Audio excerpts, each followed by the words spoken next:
Madam একটা ব্যাপার 3 বছর আগে বাচ্চা হয়ে গেছে, একদম 3 বছর আগে পলিটা করবে পলিটা। জলে ডুবেছে ঘরবাড়ি, এলাকাবাসীর ক্ষোভের মুখে সাংসদ ও কাউন্সিলর। এক রাতের বৃষ্টিতে জলমগ্ন আরামবাগের 6 নম্বর ওয়ার্ডের পল্লীশ্রী এলাকার বেশ কিছু জায়গা, হাঁটুর উপর জল, বাড়িঘর জলে অর্ধেক ডুবে গেছে, পানীয় জলের সংকট।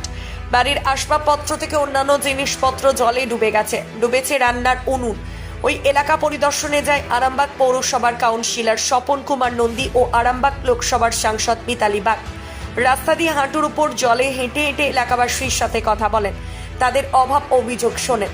এলাকাবাসী তাদেরকে কাছে পেয়ে ক্ষোভ প্রকাশ করেন। তাদের একটাই দাবি, জল যন্ত্রণা থেকে আমরা বাঁচতে চাই, এর দ্রুত সমাধান চাই, নাহলে আগামী আরও সমস্যায় পড়তে হবে। এলাকার জমা জল নিকাশি ব্যবস্থা করতে পৌঁছায় ফায়ার ব্রিগেড। এ বিষয়ে কি জানা যাচ্ছে বিস্তারিত রইল আপনাদের জন্য, দেখতে থাকুন নিউজ বাংলাদেশা। এখানের পরিস্থিতি দেখুন, এখানে এসে পরিস্থিতি বলতে যে রাস্তাটা দেখুন আমাদের তো অনেক উঁচুতে রয়েছে এবং টোটাল এটা পিডব্লিউডির এরিয়া। এবারে এই সাইডে যারা আছে তারা একটু বেটার জায়গায় আছে, এটা আরও ঢালু জায়গা, এটা টোটালটাই হচ্ছে পিডব্লিউডি। আমরা তবু ওনাদের সাথে এখন কথা বলে দেখবো, এখানে যদি আমরা জল পাশের একটা গেট করতে পারতাম তাহলে ভালো হতো, কিন্তু ব্রিজটার জন্য সেটাও কিন্তু সম্ভব হবে না। চেষ্টা কিন্তু বিগত দিনেও চলেছে। সবথেকে ভালো হতো যদি ওইদিকে একটা আমরা ড্রেন বা গেটের মতো করতে পারতাম, কারণ রয়েছে ব্রিজের বিষয়টা যেটা আরও একটা ভাইটাল ব্যাপার।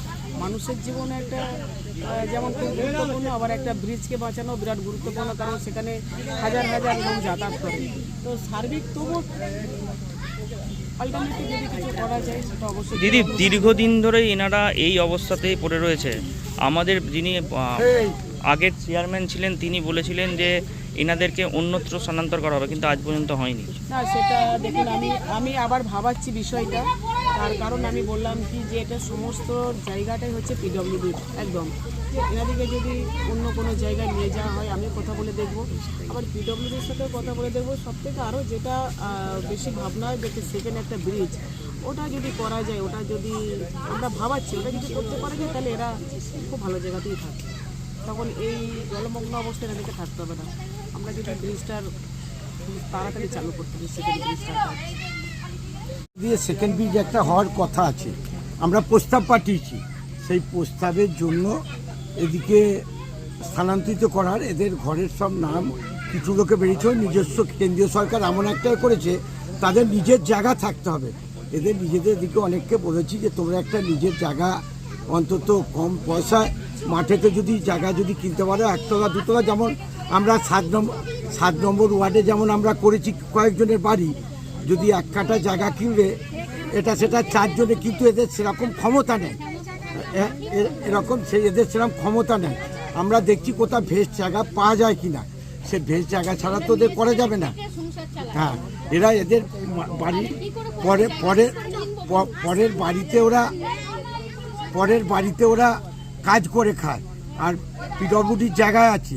আমরা চেষ্টা করছি কোথাও যদি এদের আমরা ভেস জায়গা পাই সেখানটাকে আমরা ব্যবস্থা করি। আরামবাগে তো একাধিক জায়গা ভেজ ল্যান্ড রয়েছে এবং দেখা যাচ্ছে যে সেই জায়গাগুলো বিক্রিও হয়ে যাচ্ছে, কি বলবেন এই বিষয়ে? সেরকম রিপোর্ট নাই, যদি আপনাদের সেরকম রিপোর্ট থাকে আমাদের দেবেন। আমরা এখন তো মাননীয় মুখ্যমন্ত্রী বলেছে, আমরা তাদের বিরুদ্ধে ব্যবস্থা নেব। মালতী মাতা হাইস্কিং মিল আপনাদের জন্য নিয়ে এসেছে সম্পূর্ণ ঘরোয়া পদ্ধতিতে চাতালে শুকিয়ে তৈরি কৃষ্ণভোগ মিনিকেট, ডহর, বাঁশকাঠি, মহারাজা জিরাকাঠি ও দুধেশ্বরীর মতো উন্নত কোয়ালিটির চাল।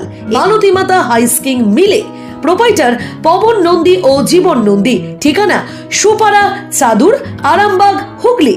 যোগাযোগ নম্বর 7432074210 অথবা 8972452835। আরামবাগের রিভোল্ট বাইক শোরুম, মাত্র 20 টাকা খরচ করে ব্যাটারি চালিত বাইকে করে যেতে পারবেন 150 কিলোমিটার পথ। এই বাইকের গতিবেগ প্রতি ঘন্টায় 110 কিমি। শুনতে অবাক লাগলেও বাস্তবে সত্য, তাই দেরি না করে আজই চলে আসুন। কেনাকাটার উপর থাকছে আকর্ষণীয় উপহার ও ইএমআই এর সুবিধা। ঠিকানা রিভোল্ট শোরুম, আরামবাগ, পারুল মোড়, হুগলি। যোগাযোগ নাম্বার 7585822578।